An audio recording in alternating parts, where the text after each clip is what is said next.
Good morning সবাইকে, Riaz life journey ব্লগে সবাইকে ওয়েলকাম। তো এই যে সকালটা আজকে শুরু হলো, মঙ্গলবার আজকে, তো অনেকটা তাড়াতাড়ি আজকে সকালটা শুরু হয়ে গিয়েছিল।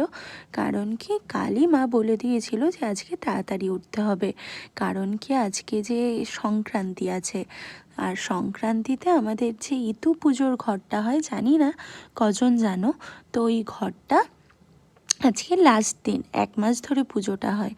তো এই যে সকাল সকাল উঠে নিয়ে বিপ্র অফিসে চলে গেল, আর আমি বাসি জামা কাপড়েই বাসি কাজগুলো সেরে নিচ্ছিলাম। আর সবার লাইফে সংসারে কি আর থাকে বলো, আজকে আমাদের আতপ চালের ভাত খেতে হবে, তাও আবার একবেলা। তো ওই জন্য আজকে আমার কোনো এক্সট্রা কাজ ছিল না। দেখো, চুটকিও রোদ পোয়াচ্ছিল।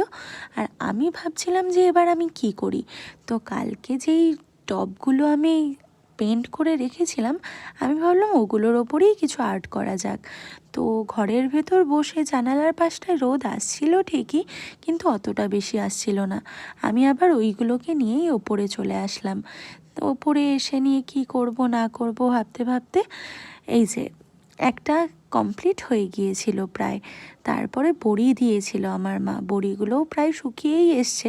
তো কার কার বাড়িতে এরকম বড়ি দেওয়ার নিয়ম আছে আমাকে একটু বলো তো, আর ডিজাইনটা কেমন লাগছে টবে সেটাও আমাকে জানিও। মা তারপর আমায় বললো বড়িগুলো তুলে নে। তো আজকে এখনকার মতন এটুকুই, টাটা।